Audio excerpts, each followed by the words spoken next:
Nous revenons aujourd'hui à notre série de petites réflexions sur un des plus grands hommes de toute la parole de Dieu, c'est Moïse. Et on a déjà vu d'ailleurs le chant qu'on a chanté tout à l'heure, il s'est fait notre frère. Ça m'a fait penser à lui parce qu'il y a eu un moment où il a décidé de ne plus être considéré comme le fils de la fille de Pharaon, mais de retrouver ses frères. C'est dit au moins 4 ou 5 fois dans le récit. Il allait vers ses frères, ce qu'il a compris, sa vraie identité. Et plutôt que de fuir pour aller vers le plaisir et les joies et tout ça que le monde pouvait lui offrir en tant que petit prince d'Égypte, eh bien, il s'est rapproché de ses frères. Mais on connaît beaucoup de ces histoires, mais il y a un aspect de sa vie que nous ne connaissons souvent pas très bien. Et je trouve que l'introduction ce matin va vraiment dans le sens de ce que je veux présenter, parce que saviez-vous que Moïse était un compositeur de chants, de cantiques? Ah ben oui, il y a 4 cantiques dans la Bible qui sont associés à Moïse. Et nous allons les voir ce matin. Compositeur de chants. On va le regarder non pas simplement parce que je suppose qu'il savait chanter. Vous savez que selon le Nouveau Testament, Moïse avait été instruit dans toute la connaissance, toute la sagesse des Égyptiens. Donc je suppose qu'il a suivi aussi les cours de musique égyptienne. Est-ce que vous connaissez la musique égyptienne? Moi non plus. Mais on était une fois, on a fait un congé, on est retourné aux États-Unis avec Air Égypte. Et on avait la joie d'entendre la musique. Bon, je suppose que ça a changé depuis le temps de Moïse, mais d'entendre leur musique tout le long. Et c'était différent. On va parler de lui, pourquoi? Parce que la musique reflète ce qui anime notre cœur. Quand c'est nous qui, non pas seulement chantons, mais que nous composons des chants. Alors, il y a un site web que j'ai trouvé où c'était pour le monde surtout anglophone. Je ne sais pas s'il y a beaucoup de changements, vous me direz après, si vous voyez que ça ne reflète pas trop ce que nous voyons en France. Mais c'était un site littéraire. À la base, ce n'était pas un site de chant. C'était un site littéraire sur lequel on examinait tout ce qui était chanté de nos jours pour découvrir quelles étaient les thématiques, ce qui était mis en musique. Alors, je vous fais la petite liste là. La première chose, ils appelaient ça la maturité. Surtout un jeune qui arrive à peu près à l'âge d'adulte. Il passe à la majorité, c'est dans ce sens-là. Il passe à... Et alors, il y a apparemment pas mal de chants qui parlent de cette expérience, la mort, la désillusion, le mécontentement, la frustration qu'on peut connaître en passant par différentes expériences. On parle du féminisme aussi dans la musique, apparemment. L'amitié, ben oui. Ou les chagrins d'amour. Ça ressemble à peu près, en tout cas on a ici presque comme une petite photographie de la société. Et souvent la musique est comme ça, mais c'est aussi pour ceux qui composent et qui chantent, c'est la photographie du cœur. Et c'est pour cela que j'aimerais voir ces chants. Il les a composés, enfin disons, il était inspiré à les composer. Il y a un des 4 que nous verrons que c'est Dieu lui-même qui a écrit les lyriques, le texte. Et il a demandé à Moïse d'enseigner ce chant aux Israélites. Mais sinon, tout cela vient de Dieu. Alors, voilà les 4 textes que nous verrons, les 4 chants. Alors, des fois c'est un chapitre, des fois c'est juste quelques versets, mais on trouve le premier cantique dans Exode 15, le deuxième en Deutéronome 32, puis Psaume 90 et Apocalypse. Pour ainsi dire, on trouve partout dans la Bible. Depuis le début jusqu'à la fin, on trouve quelques cantiques qui sont associés à cet homme Moïse. Alors, Exode, c'est un chant de louange. Et vraiment là, il laisse éclater toute sa joie et sa reconnaissance envers Dieu, son Rédempteur, il va dire. Rédempteur, vous vous souvenez de ce que ça signifie, un Rédempteur? Que fait un Rédempteur? Eh bien, il libère. Il libère. Libérateur. Et souvent en payant un prix, une rançon. Mais voilà, sa joie et gratitude. Vous savez que 40 ans plus tôt, il avait cette ambition, ce désir, cette passion au fond de son cœur. Dieu veut m'utiliser pour libérer mon peuple de leur esclavage en Égypte, de toute cette maltraitance. Hein. Et il a essayé, il a essayé de se rapprocher, comme on a dit tout à l'heure, de ses frères pour les libérer. Est-ce que ça a marché? Non, pas du tout. Non, alors il s'est vu repoussé par ses propres frères. Veux-tu nous tuer comme tu as tué hier l'Égyptien, disait-il. Et donc il était repoussé par les siens, et puis le pharaon a cherché à le tuer aussi. Et tout s'est arrêté aussi vite que ça a commencé. Hein? Et il a dû essayer de sauver sa propre peau, pas seulement sauver toute la nation. Et il est parti, mais ça c'était resté en lui. Et puis Dieu s'est présenté à lui, on a vu ça je crois la dernière fois, ou l'avant-dernière fois peut-être, sur le mont Sinaï, eh bien, devant ce buisson ardent, eh bien, il a cette rencontre avec Dieu qui dit, maintenant c'est le moment, ce que tu as voulu faire il y a 40 ans, eh bien, je t'appelle à le faire maintenant. Retourne en Égypte et dis au Pharaon, tu laisseras partir qui? C'est intéressant. L'Éternel dit, tu laisseras partir mon fils. Et si tu ne laisses pas partir mon fils, Israël, je toucherai ton fils. Et il a fait à la fin, n'est-ce pas? Alors, malgré toutes ces hésitations qu'il avait, parce qu'il n'a pas accepté tout de suite, il avait beaucoup de craintes, Dieu insistait quand même qu'il retourne, faire face à Pharaon, faire face à son propre peuple qu'il avait rejeté à un moment donné, faire face aussi à ses propres craintes.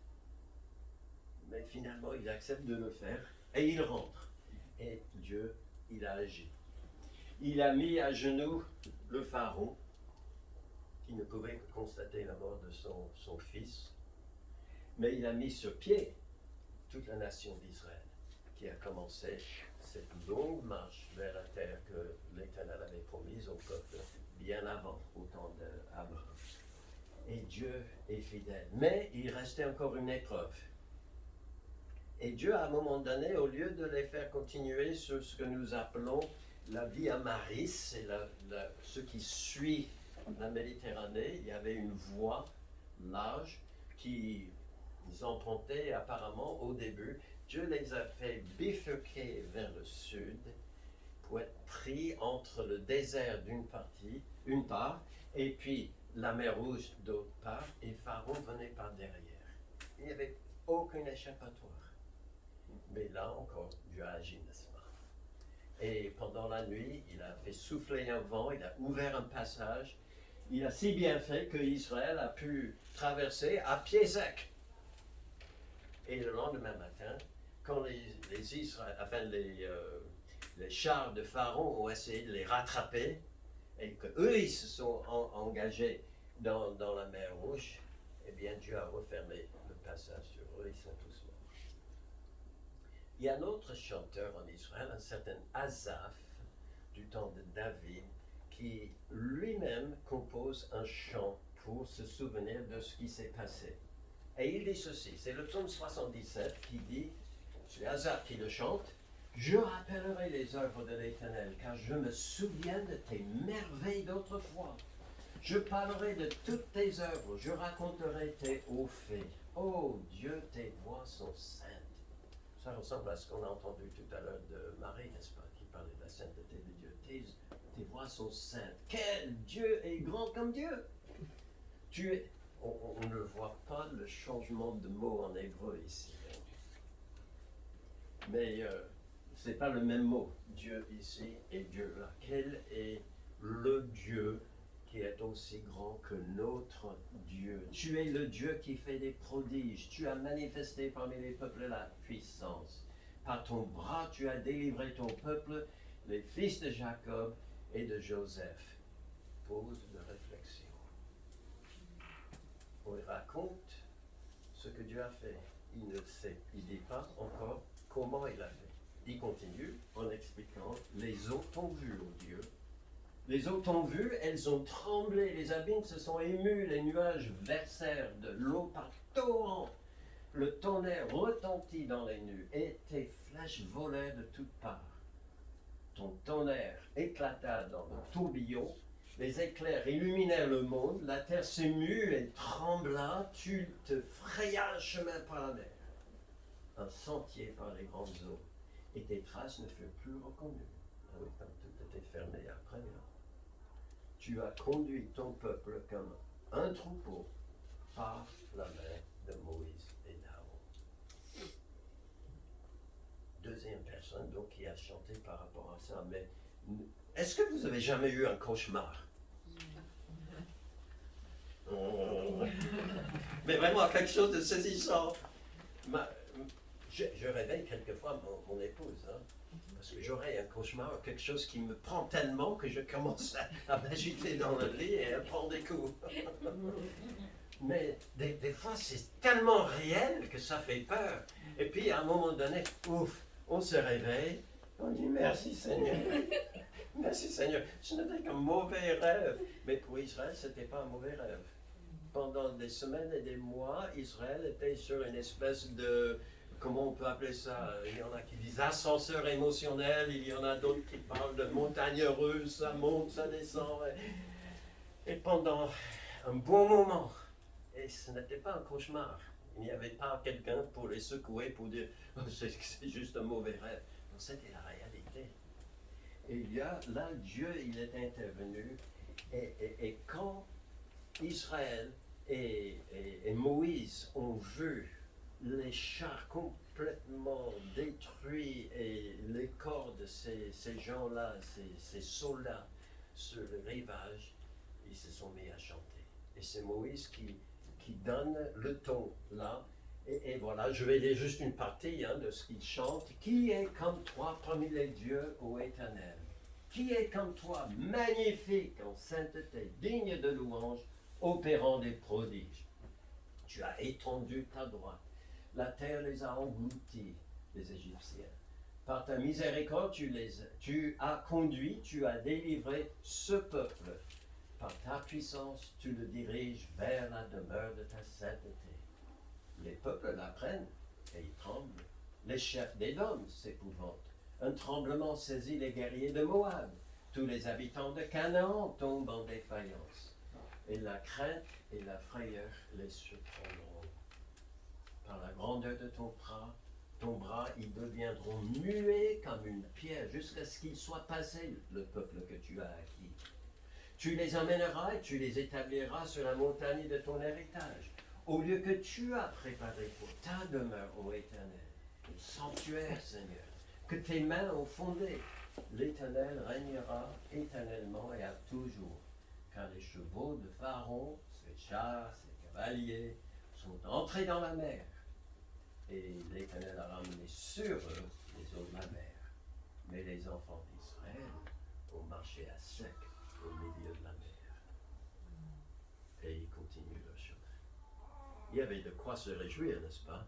On comprend bien pourquoi Moïse et tous les Israélites se sont laissés éclater leur joie. Apparemment, il y avait la sœur de Moïse, sa grande sœur Myriam, qui a entraîné aussi les femmes avec des tambourins, etc. Je pense que c'était un moment de réjouissance comme il n'y en avait pas eu jusque-là sur la terre. La grande joie d'avoir un Rédempteur, d'avoir quelqu'un qui nous libère. Est-ce que ça vous parle? Eh bien, Dieu fait autant pour nous. Il nous délivre, non pas des Égyptiens, mais il nous délivre du péché. Il nous délivre de la crainte de la mort, parce que Christ, il a goûté la mort à notre place. Nous n'avons plus à craindre. La mort est décrite dans la Bible comme étant le dernier ennemi. mais ce n'est pas le dernier vainqueur, parce que Christ a déjà vaincu la mort. Et il fait des croyants ses héritiers. Et il assure que si Dieu est pour nous, personne ne peut être contre nous. C'est formidable, n'est-ce pas? Nous avons aussi un Rédempteur, mes amis. Et si Moïse et les Israélites ont pu, à un moment donné, vraiment laisser éclater leur joie, je pense que nous pouvons aussi. Est-ce que nous faisons quelque chose d'extravagant quand nous chantons notre reconnaissance au Rédempteur? Oui. Oui. Et il ne faut pas avoir peur de laisser vraiment éclater, d'exprimer toute notre joie. Je sais que ça dépend de nos tempéraments à chacun, n'est-ce pas? Il y en a qui sont très exubérants naturellement. Hein. Je suis moitié hollandais. Il paraît que lorsque je commence à parler, j'ai tout de suite les mains qui tournent. Mais vous savez, il y a des gens qui se retiennent, hein, et puis ils n'ont pas le même esprit que ça. Ils peuvent être joyeux, mais d'une autre façon. Mais il n'y a rien de mal de venir dire, dimanche prochain, moi je vais chanter quelque chose, moi je vais donner un témoignage, moi je vais peut-être lire un poème ou une partie de la Bible, ou quelque chose comme ça. Laissez éclater notre joie. Le chant de Moïse nous rappelle que notre rédemption est une œuvre de Dieu. Je ne l'ai pas signalé tout à l'heure dans le cantique que lui, il a écrit, que vous vous souvenez comment il avait, quel était son état d'esprit quand lui-même, il avait essayé la première fois, 40 ans plus tôt, à libérer le peuple. Il a dit, il espérait que tout le monde comprenne que Dieu se servait de lui pour faire cette libération. Et c'est vrai, il avait son rôle. Mais quand il chante à la fin, il ne dit pas « c'est moi qui ai ouvert la mer Rouge, j'ai tendu le bateau, mais c'est Dieu qui l'a fait. » Partout. Relisez-le tout à l'heure, hein, dans ce chapitre d'Exode. C'est Dieu qui fait. C'est l'œuvre de Dieu seul. Et c'est lui qui le fait parfaitement en nous assurant que nous n'avons pas de crainte à avoir par rapport à l'avenir. Oh, il allait y avoir d'autres épreuves. Il parlait des Moabites, des Édomites, des Cananéens. Juste quelques jours après, il y aurait des Cananéens qui vont essayer de les avoir. Mais Josué, avec l'aide de Dieu, bien entendu, va avoir la victoire sur les Cananéens. Ils vont devoir affronter les Édomites qui vont venir barrer la route. Ils vont aussi passer par chez Moab. Et le roi de Moab va embaucher un certain Balaam pour les maudire. Vous vous souvenez de cette histoire-là? Et Dieu va tourner le mal en bien à chaque fois. Formidable, nous avons un grand Dieu. Et nous devons être prêts à tout moment à vraiment laisser éclater notre joie de le connaître. Alors, premier cantique, c'est en quelque sorte un chant où, qu'est-ce qu'il est dans le cœur de Moïse? Cette bénédiction, cette joie, cette adoration par rapport à son Rédempteur. On passe maintenant au deuxième cantique, c'est dans Deutéronome 32. Alors là, c'est tout le chapitre, hein, et c'est long. Donc nous n'avons pas le temps de tout lire là, je vais indiquer quelques strophes. Ce qui est dit ici, c'est un cantique que j'appelle un cantique de témoignage. Parce que on est encore 40 ans plus tard. Moïse, il a maintenant 120 ans, ou pas loin. Vers la fin de sa vie, il va mourir très bientôt. Dieu l'amène sur le haut d'une montagne où il peut voir, il ne peut pas entrer dans la terre promise, mais il peut la voir. Mais il veut aussi qu'il voit l'avenir de la nation. Qu'est-ce qui va se passer avec ce peuple que tu as conduit jusque-là? Et il veut aussi qu'il entende encore des promesses de la grâce envers les générations futures. Alors, tout ça, c'est le ressort de ce cantique que j'appelle un cantique de témoignage parce qu'en réalité, on va découvrir dans ce cantique qu'Israël ne va pas rester fidèle à l'Éternel. Et selon l'alliance qu'Israël avait acceptée, proposée par l'Éternel, eh bien, il y avait des bénédictions si on obéissait, mais il y avait aussi des malédictions si on était infidèle.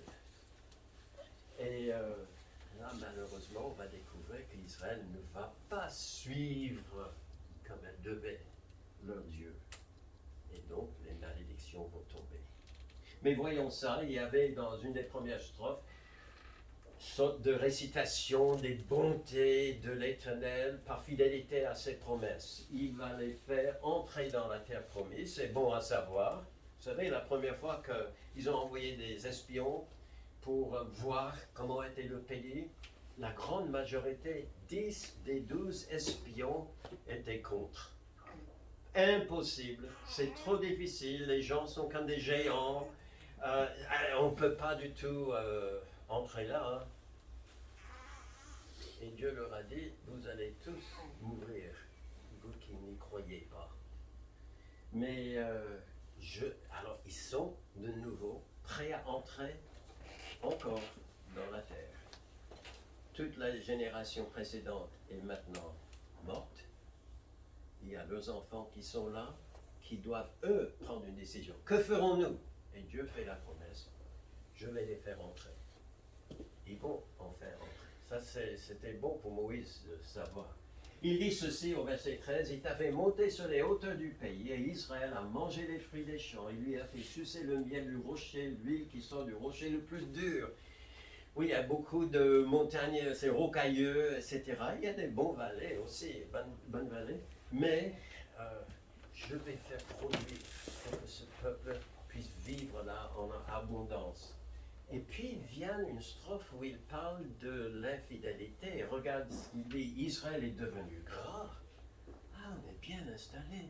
On a chassé les ennemis. On a pu habiter les maisons qu'on n'a même pas dû construire nous-mêmes. Et Dieu nous a protégés, mais Israël est devenu gras. Et il a regimbé contre le Dieu qui leur a conduit dans cette terre. Et est-ce l'Éternel que vous en rendez responsable, peuple insensé et dépourvu de sagesse, pose-t-il cette question? Infidélité, oui. Vous allez poser cette question parce que par fidélité à son alliance, Dieu allait devoir châtier son peuple. Il dit ceci, je voudrais dire, dit l'Éternel, je voudrais dire, je les emporterai d'un souffle, je ferai disparaître même leur mémoire d'entre les hommes. Mais, un de ces jours, je vais faire toute une série de messages sur les mais dans la Bible. Parce que souvent, ça nous prépare pour quelque chose de surprenant. D'un côté, voilà ce que... Ils m'ont poussé au bout et je suis prêt à les anéantir complètement, mais je crains les insultes de l'ennemi. Je crains que leurs adversaires, que Dieu va utiliser pour les châtier, ne se méprennent et qu'ils ne disent « Notre main a été puissante ». Et ce n'est pas l'Éternel qui a fait toutes ces choses. Dieu est jaloux pour son nom. Et il voulait que le monde entier sache que tout cela venait de sa main, non pas parce que les autres nations étaient plus fortes qu'Israël à un moment donné. C'était un châtiment de l'Éternel, par fidélité à sa parole. Et puis vient une dernière strophe où Dieu parle de faire grâce à son peuple. On a déjà entendu le mais. Je suis prêt à les anéantir, mais je vais garder ma réputation de mon nom, ma gloire. L'Éternel jugera son peuple, oui, mais il aura pitié de ses serviteurs en voyant que leur force est épuisée et qu'il n'y ait plus ni esclaves ni hommes libres, presque plus personne. Et il fait expiation pour son pays, pour son peuple. Dieu va s'occuper de leurs péchés. Et je vais intervenir pour eux. Eh bien, cantique de témoignage, parce que les nations allaient savoir que Dieu est fidèle à sa parole. Même la terre Il dit, j'appelle les nations et la terre comme témoins en ma faveur contre Israël par rapport à ma fidélité envers les promesses, mais aussi à ma grâce qui est imméritée envers ce peuple rétrograde. Que faisons-nous de toutes les bénédictions de l'Éternel? Israël, à l'époque, à un moment donné, ils avaient oublié que tout ça, toutes les bonnes choses qu'elles avaient reçues, elles les avaient reçues, elles ne les avaient pas gagnées par elles-mêmes. C'est l'Éternel qui leur a accordé toutes ces choses-là. Et ils sont devenus à cet état d'esprit qui dit que, ah oui, c'est grâce à nous. Et Dieu, il nous a abandonnés. Ces choses ont été écrites encore pour notre instruction. À nous aussi de faire attention. Hein? Alors, combien de jeunes avons-nous ici? Vous pouvez tous lever la main, je pense que je suis le plus âgé. Hein? Vous êtes jeunes d'esprit. Eh bien, un verset aux jeunes hommes. Alors, il y a quelques jeunes hommes qui sont ici. Voilà un verset pour vous. Alors les autres, ça vient après. Hein? Mais là, c'est pour le jeune homme. Réjouis-toi, hein? Réjouis-toi, d'accord, d'accord. Et d'accord, réjouis-toi, ok. Réjouis-toi dans ta jeunesse. Livre ton cœur à la joie pendant les jours de ta jeunesse. Marche dans les voies de ton cœur et selon les regards de tes yeux. D'accord, faites. En tout cas, ne reste pas inactif. Mais sache que pour tout cela, Dieu t'appellera en jugement. Oui, plein de décisions devant vous. Vous pouvez choisir de faire ceci, cela, autre chose. Et vous pouvez dire, je vais chercher ce qui me plaît. Allez-y, allez-y. Mais sachant que Dieu t'appellera en jugement. Donc pensez pas seulement à ce qui te plaît à toi, et à ce qui plaît à Dieu aussi. Maintenant, un verset pour tout le monde. Dans le Nouveau Testament, nous lisons, car il nous faut tous, nous tous, comparaître devant le tribunal de Christ afin que chacun reçoive selon le bien ou le mal qu'il aurait fait étant dans son corps. Et ce que Israël a connu dans l'Ancien Testament et ce que Dieu a, c'est Dieu qui a écrit, c'est le cantique que Dieu a écrit, c'est les paroles qu'il a données à Moïse. Il dit maintenant, tu enseignes ça à la nation. Il a fait comprendre que, oui, je suis un juge, mais parfaitement juste. Et je jugerai. Est-ce qu'Israël a connu le jugement de Dieu? Oh que oui, oh que oui. Est-ce que nous pensons pouvoir nous échapper à la justice de Dieu? Des fois, je serais tenté de dire, oh que oui. Nous imaginons. Mais détrompons-nous. Personne ne peut échapper au jugement de Dieu. Voilà, deux cantiques. Dans le premier, je bénis mon Rédempteur, d'accord, mais aussi dans le deuxième, gloire à Dieu qui tient sa parole. Il ne nous traite pas injustement, il ne fait que ce qu'il avait promis. Il est fidèle, il tient sa parole, et même quand nous péchons, il fait grâce. Il y a ce grand mais. Alors, troisième cantique, c'est dans le psaume 90. Encore, c'est tout un chapitre. Nous ne la lirons pas en entier, mais c'est une prière, cette fois-ci, à un Dieu qui est un refuge pour nous aujourd'hui, mais même pour les générations à venir. Prière, cette fois-ci. On ne sait pas exactement à quel moment c'était écrit. C'est sans doute avant Deutéronome 32 qu'on vient de voir. C'est sans doute pendant ces 40 ans que Israël a dû passer dans le désert à cause de ses incrédulités, ses infidélités vis-à-vis de Dieu, et que toute une génération allait mourir. Il a passé 40 ans dans le désert. Et quelque part là, il y a ce cantique qui est écrit, cette fois-ci, par Moïse, c'est lui qui l'a écrit, il compose, inspiré de Dieu. Et entre autres, il y a toute cette génération qui passe. Et regarde ce que ce cantique dit. Je vais juste citer quelques versets de ce cantique. Tu fais, parlons à l'Éternel, tu fais, l'Éternel, rentrer les hommes dans la poussière et tu dis, fils de l'homme, retournez. Retournez. Oui, nous sommes faits de la poussière, nous allons tous retourner à la poussière, dit la parole de Dieu, mais là c'était par le jugement de l'Éternel. Un peu plus loin, il dit comme ceci, tu les emportes semblable à un songe qui le matin passe comme l'herbe, elle fleurit le matin et elle passe. On la coupe le soir et elle sèche. Nous sommes consumés par ta colère et ta fureur nous épouvons. Tu mets devant toi nos iniquités et à la lumière de ta face nos fautes cachées. Tous nos jours disparaissent par ton courroux.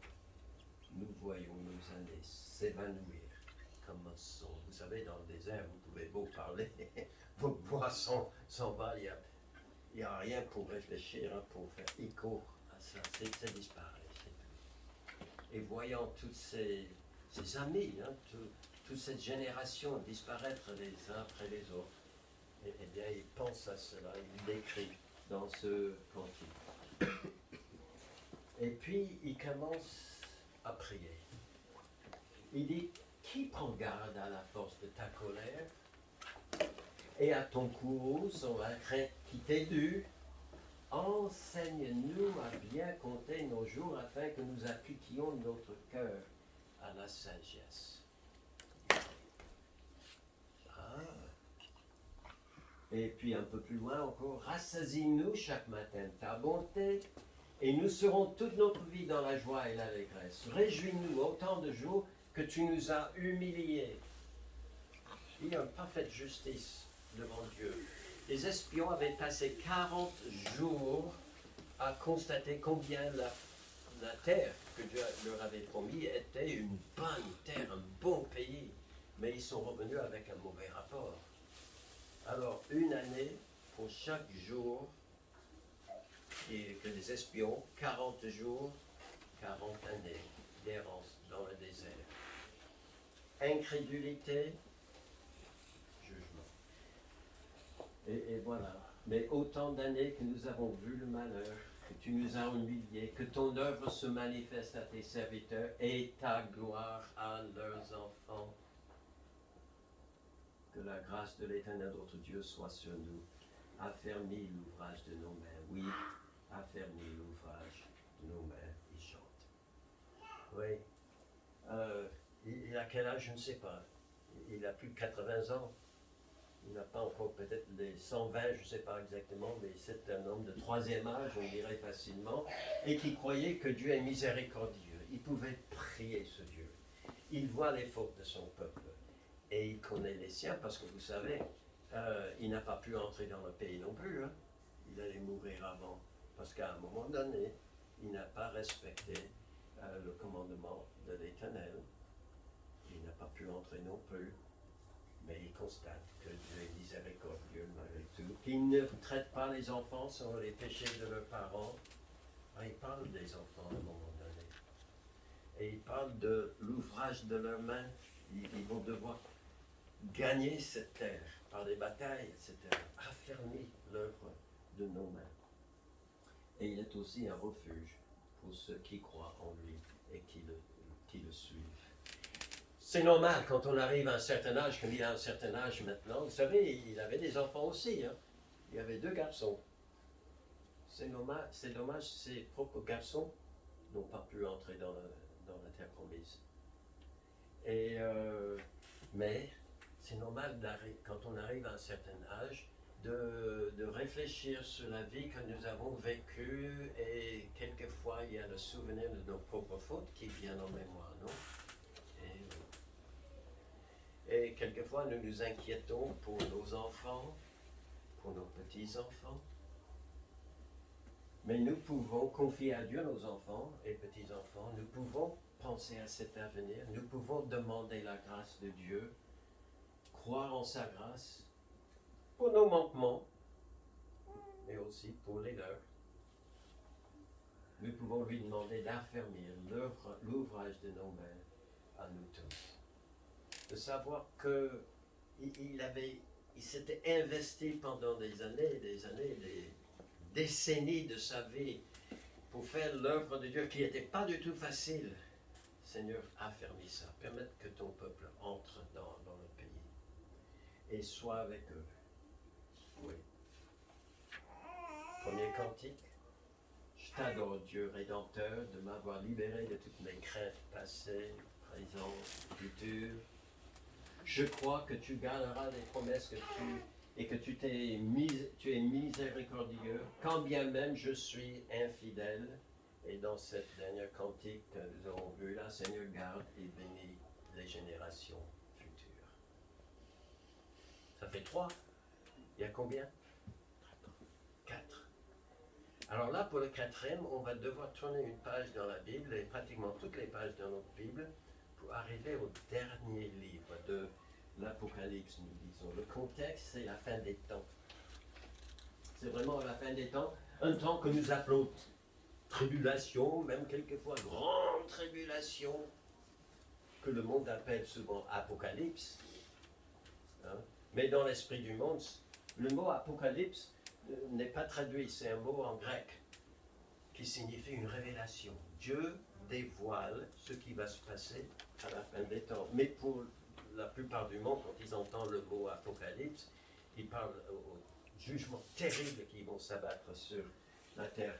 Oui, parce qu'il y aura cet antéchrist qui va se présenter, il va accumuler en lui-même tout le pouvoir humain et satanique pour dominer le monde entier, persécuter les croyants, les personnes qui viennent à Christ dans cette période.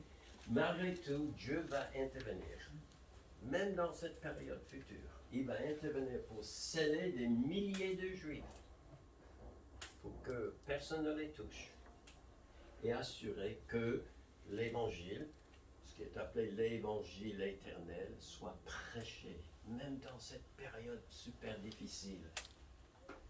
Et ainsi, il y aura des multitudes et des multitudes. Quelqu'un a dit qu'il se peut qu'il y aura plus de conversions dans cette période qu'aujourd'hui, le jour de la patience de l'Éternel.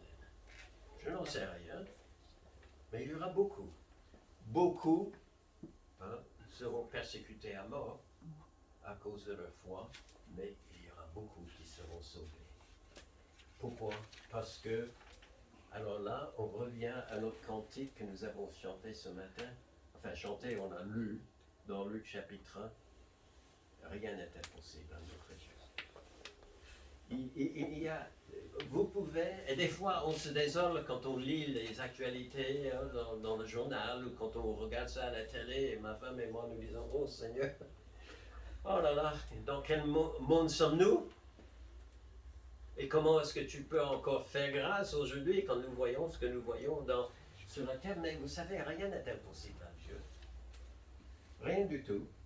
Et rien ne peut ravir ses brebis de ses mains non plus. Oh, il y aura certains qui seront mis à mort, qui deviendront des martyrs. Mais vous savez, comme on a dit, la mort est le dernier ennemi, mais la mort n'est pas le dernier vainqueur. Et Dieu entend les prières des âmes de ceux qui ont donné leur vie pour la foi en Jésus-Christ. Et qui crient vers lui pour dire jusqu'à quand? Jusqu'à quand? Je prépare une autre série de messages actuellement sur les dons de Dieu. Vous savez, j'étais surpris d'en trouver un. Bon, il y a beaucoup, mais dans la liste, j'étais surpris de voir que des vengeances sont aussi un don de Dieu. Et le jour viendra où Dieu va venger la mort injuste, terrible de ses saints dans cette période de tribulation. Il est un juste juge. Il ne laisse pas passer. Et le jour viendra, il va venger la mort de ses enfants dans cette période, et c'est là que on va chanter ce qui est appelé le cantique de Moïse et de l'agneau. Et là, c'est court. Donc, vous avez tout le texte ici de ce cantique qui dit « Tes œuvres sont grandes et admirables, Seigneur Dieu Tout-Puissant. Tes voies sont justes et véritables, Roi des nations. Qui ne craindrait, Seigneur, et ne glorifierait ton nom, car seul tu es saint. Et toutes les nations viendront et t'adoreront parce que tes jugements ont été manifestés. » Il y a des fois aujourd'hui quand nous voyons des abus, des atrocités, des injustices des hommes contre leurs semblables, parfois les femmes qui sont maltraitées, je ne sais même plus combien de femmes trouvent la mort aujourd'hui à cause des abus. Mais c'est incroyable. Les enfants qui sont battus, etc. Et des fois, quand nous apprenons ça, nous disons aussi, Seigneur, jusqu'à quand? Mais sachez qu'un jour, nous allons pouvoir chanter avec ces gens de la grande tribulation. Tes jugements ont été manifestés. Oui, ça viendra. La Bible dit que le Seigneur ne tarde pas dans l'accomplissement de la promesse, comme quelques-uns le croient, mais il use de patience envers vous, peut-être envers certains d'entre nous qui avons entendu son évangile sans avoir pris une décision pour lui pour le moment. Mais il use de patience envers vous, ne voulant pas qu'aucun périsse, mais voulant que tous arrivent à la repentance. C'est ce qu'il attend. C'est ce qu'il attend. Alors nous annonçons l'évangile ici, vous l'annoncez autour de vous. Est-ce que tout le monde croit? Eh bien non. Mais Dieu, il le savait. Tous n'ont pas obéi à la bonne nouvelle. C'est ce que Paul il a constaté au 1er siècle. C'est ce que nous constatons encore aujourd'hui. C'est ce qui sera le constat à la fin des temps aussi. Tous n'ont pas obéi à la bonne nouvelle. Pourquoi? Parce qu'il est dit, il faut que l'apostasie soit arrivée avant que Jésus, c'est auparavant, c'est avant le retour de Jésus. Il faut que l'apostasie soit arrivée auparavant. Et qu'on ait vu paraître l'homme impie, le fils de la perdition, l'adversaire qui s'élève au-dessus de tout ce que l'on appelle Dieu ou de ce qu'on adore. Et puis il fait la remarque, je commence à le voir déjà. Le mystère de l'iniquité agit déjà.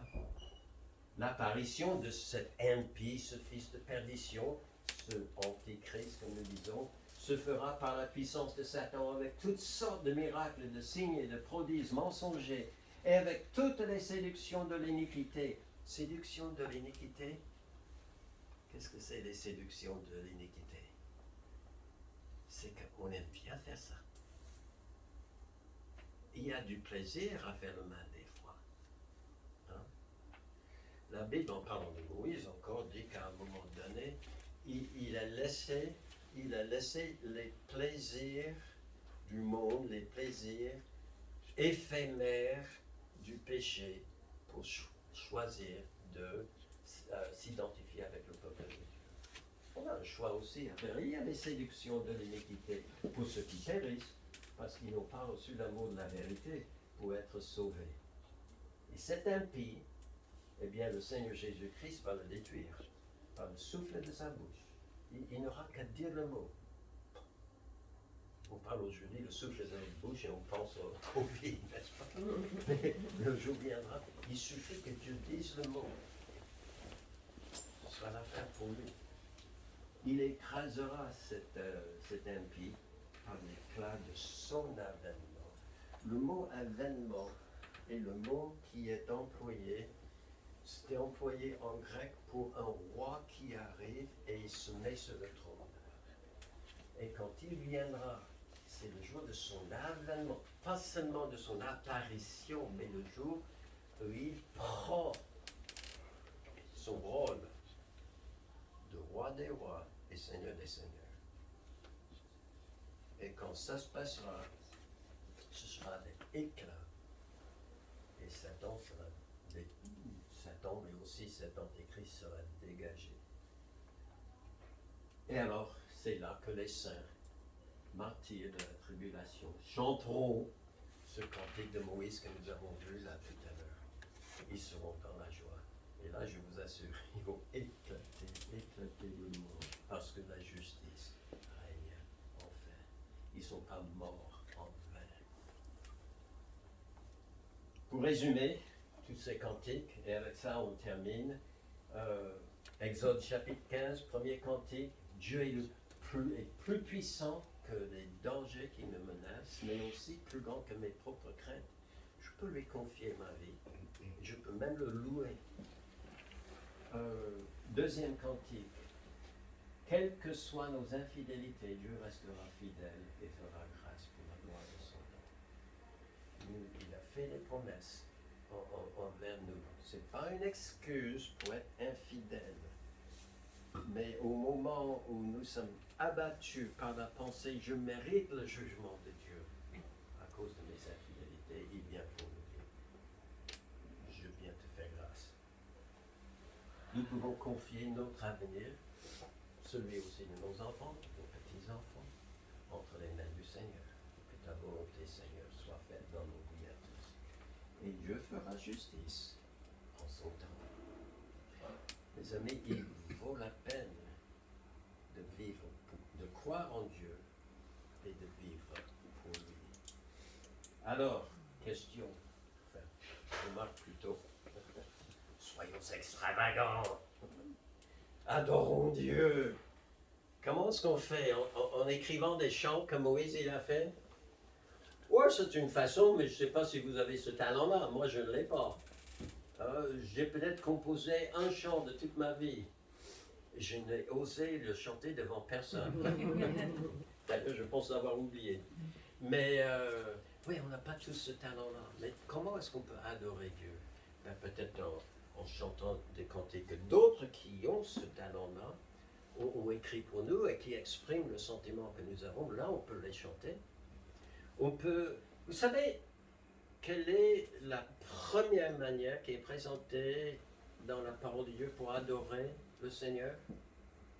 La première chose à faire, lui obéir. L'obéissance est un acte d'adoration. Seigneur, je reconnais que tes voies sont parfaites, sont droites, me semblent parfois un peu contraignantes, mais je les accepte et je vais faire de mon mieux pour obéir.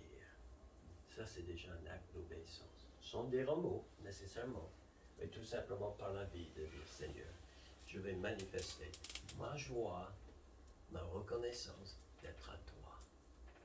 Et soyons extravagants. Adorons Dieu.